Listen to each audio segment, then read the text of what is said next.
بسم اللہ الرحمن الرحیم۔ آج کی ویڈیو میں ہم ایک مجذوب کی کہانی پڑھیں گے جو ایک ہندو لڑکے کے عشق میں ننگے گھوما کرتے تھے۔ سرمد شہید کا گزر ایک دفعہ موسیقی کی ایک محفل کے قریب سے ہوا۔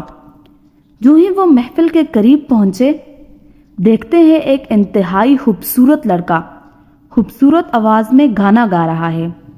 یہ ایک ہندو کا بیٹا تھا اور اس کا نام ابھی چند تھا۔ نہ جانے اس لڑکے کی خوبصورتی اور گانے نے سرمد شہید پر کون سا اثر دکھایا کہ وہ اپنے حواس ہی بلا بیٹھے۔ اس لڑکے کی کہیں بھی محفل ہوتی، اس کے آنے سے پہلے وہاں پہنچ جاتے۔ ایک دفعہ سرمد شہید کے پہنچنے سے پہلے موسیقی کی محفل ختم ہو گئی اور وہ لڑکا ان کو کچھ دنوں تک دوبارہ دکھائی نہ دیا۔ سرمد کی تو جیسے دنیا ہی ختم ہو گئی، گلیوں بازاروں میں مارے مارے پھرنے لگے۔ ہندوؤں کو یہ بات بالکل نہ بھائی کہ ایرانی تاجر نے اسلام کیوں قبول کر لیا ہے۔ سرمد شہید کو اسلام سے ہٹانے کے لیے انہوں نے ایک پرتکلف دعوت کا اہتمام کیا۔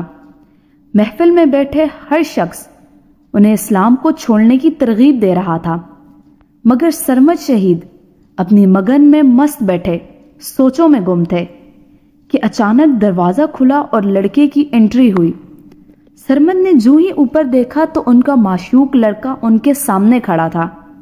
بس پھر کیا ہوا، آپ کی نظر اس سے ہٹ ہی نہ پائی۔ وہاں پر موجود ہندوؤں نے اس بات کو نوٹ کر لیا۔ اتنے میں اس لڑکے کا باپ بول اٹھا، یہ میرا بیٹا ہے اور اس کا نام ابھی چند ہے۔ جس پر سرمد شہید بول اٹھے کہ مجھ سے بہتر اسے کون جانتا ہے، میں اس کی آواز کا دیوانہ ہوں۔ یہی بات ہندوؤں کے لیے کام کر گئی۔ ایرانی تصوف کی دنیا میں عشق حقیقی ہونے سے پہلے عشق مجازی ہونا ضروری ہے۔ جب تک انسان کا دل عشق مجازی سے دھوکہ نہیں کھاتا، انسان دنیاوی لذتوں کو ترک نہیں کرتا۔ عشق مجازی ہر کسی کے بس کی بات نہیں، اس کی لگی تو وہی جان پاتا ہے جسے لگی ہو۔ ملاقاتیں بڑھتی گئی، ایک دوسرے کے قریب ہوتے گئے۔ سارا دن کمرے میں بیٹھے رہتے، سرمد شہید کلام پڑھتے، ابھی چند گا کر سناتا۔ کچھ دن کی ذوق و مستی کے ڈوب کر سرمد نے ابھی چند کو خدا کہنا شروع کر دیا۔ اس بات کا علم جب ابھی چند کے باپ کو ہوا تو اس نے اپنی اور خاندان کی بدنامی کی وجہ سے سرمد کو ملنے پر پابندی لگا دی۔ تمام ہندوؤں نے مل کر سرمد کو ٹھٹھا سے نکالنے کی ٹھان لی۔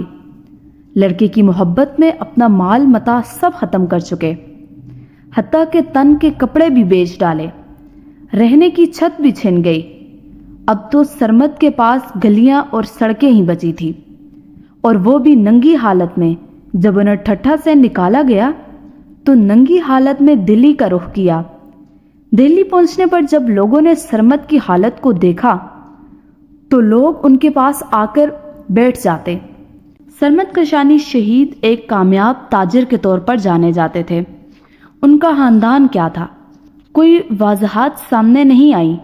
بعض مورخین کی قلم سرمد کو عیسائی تو بعض کی سیاہی سرمد کو یہودی ایجنٹ لکھتی گئی، لیکن بعض مورخین کے قلم اٹھے اور سرمد شہید سے جڑی سچائی کو منظر عام پر لے آئے کہ انہوں نے اسلام قبول کیا اور مجذوبی کی حالت میں دنیا سے پردہ پوش ہوئے۔ آپ کا مزار جامع مسجد دہلی کے پیچھے ہے۔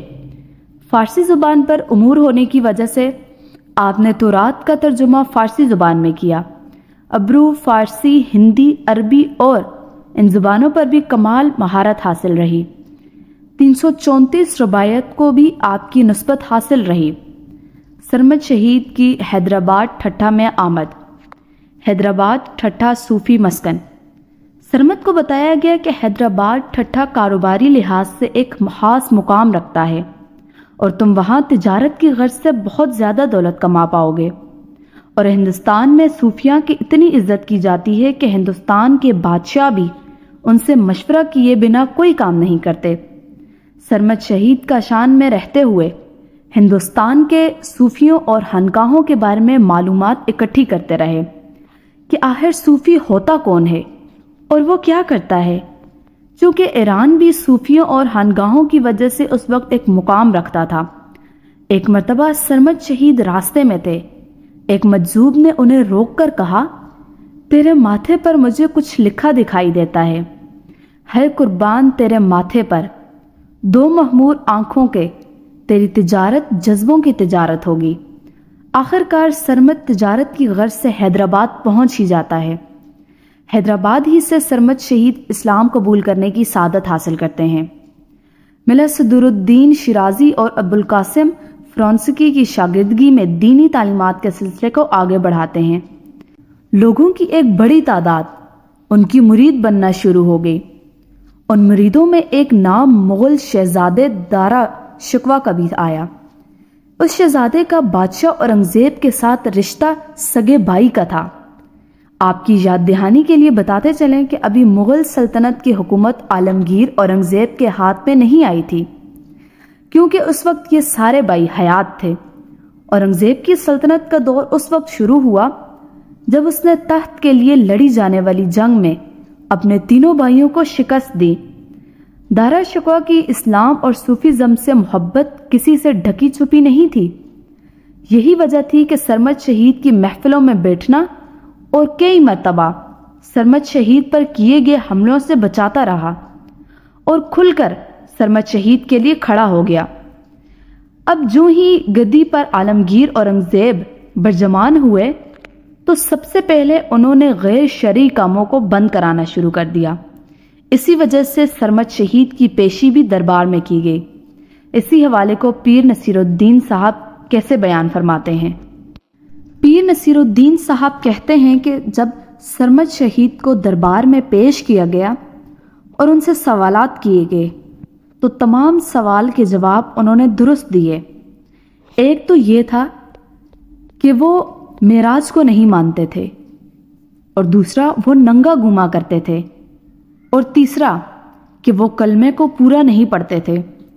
تمام سوالات کے جب جواب دیے گئے تو سرمد شہید نے سب سوالوں کے صحیح جواب دیے، مگر پھر بھی ان کی شہادت ایک سوالیہ نشان چھوڑ گئی، اور ان کو قتل کروانے والے ایک اسلام پسند حکمران بادشاہ اورنگزیب تھے، جن کی سادگی قناعت پسندی کے قائل ان مورخین کے قلم بھی تھے جو تاریخ کے اوراق پر لکھ بیٹھے کہ بادشاہ اورنگزیب اپنی رایا کا درد لکھنے والے ایسے درویش صفت انسان تھے جنہوں نے ساری زندگی ٹوپیوں کی سلائی کر کے اور قرآن مجید کی کتابت کر کے اپنی ضروریات کو پورا کیا۔